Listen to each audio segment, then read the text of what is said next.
So I'll take care of a piece of business on calling an audible. There's one thing you guys get emails from me, that I don't care if I make somebody mad, so I'm probably going to make somebody mad here with what we're going to do. But we were shown documentation that another candidate had agreed to come to our event weeks ago. And somehow that slipped my mind. I didn't get it lined out, didn't get it on the documentation. We've had some folks not show up tonight, so we have time to include one more candidate. I spoke with the board of directors of the Tea Party. They all agree that we should go ahead and let that candidate's representative speak. On another note, we have had several people not show up, so we haven't decided the exact number yet, but what we thought we'd do, with your approval, is go ahead, put any candidate here that is not already on the list to speak in a hat, and pull out 3 or 4 of them and let them have the 5 minutes. Does that sound good? All right. So we will do those 2 orders of business. If you are a candidate here that is not already on the list to speak, this will be at the very end, and you want to speak, go see Jan Farrar, who is raising her hand right over here in the black shirt, and she has a blank piece of paper that you'll write your name on. At some point, we'll pull the names out of the hat, and we will add you to the end of the program. So that is the audibles we're going to call at this point. I believe we're ready to go with a representative for Missouri Governor candidate, Jim Higgins.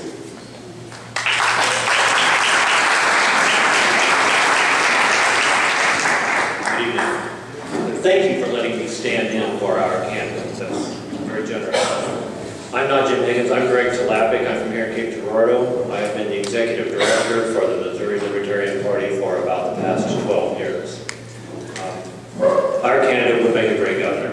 He's intelligent, he's honorable, and he's tight-fisted with money even by libertarian standards. There's a picture of him on that first table showing the floor back there. He's 63 years old. For the past 14 years, he's had a job handling human resources and payroll information for a manufacturing concern in St. Louis. His wife, LaDonna, of 24 years, and you're both longtime libertarians. They have 2 daughters that are in college. And it is my honor to be here in his stead. He recruited me to run for United States Congress in 1994, and I returned the favor this year by asking him to be our candidate for governor, the Libertarian Party candidate. I want to say 3 things.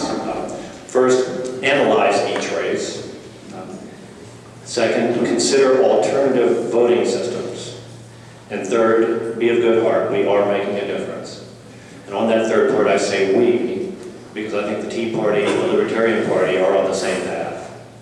We are both political arms of philosophical movements that want truly smaller government. I read your mission statement. See our statement of principles. And while you are at it, Google the phrase, advocate of the doctrine of free will, and see what you get. I encourage all of us to regularly examine ourselves and reaffirm that we really do want to cut government, not just be the ones making the rules and running the agencies and programs. If we do that, we will continue to distinguish ourselves from the centrist political organizations. Secondly, please consider alternative voting systems, like proportional representation and instant runoff voting. I'll begin with instant runoff voting. You understand runoff elections. That process can be done in one election, instantly, by having voters rank their choices. There is near universal disdain for the Electoral College. In every race with more than 2 candidates, someone can win without a majority of the vote. That's undemocratic. Instant runoff voting solves that problem without the expense of multiple elections. I'll refer to proportional representation as PR, and I'll use the State House of Representatives as an example of a body that can be elected proportionate to the percentage of people who support each political party. We have a State House and a State Senate. We could get more out of our bicameral system at the state level if we would elect one of those bodies based on proportional representation.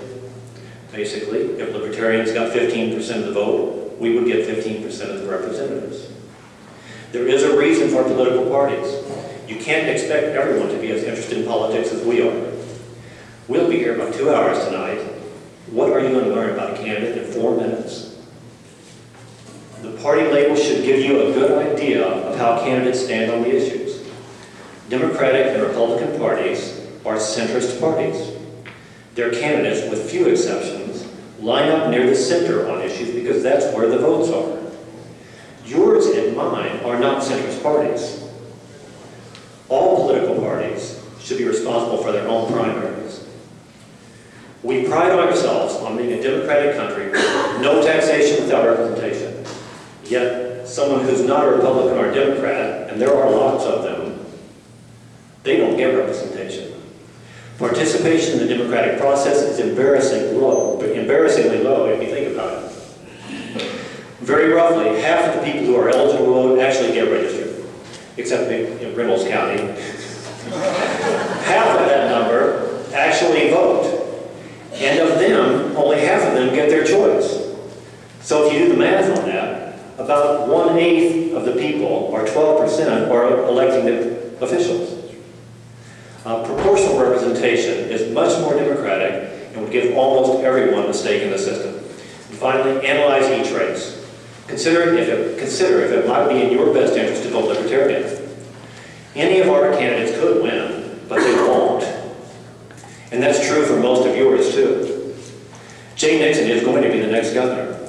Incumbents almost always win, especially against underfunded opponents with low name recognition. It's time to stop voting for centrist candidates, folks. Thanks.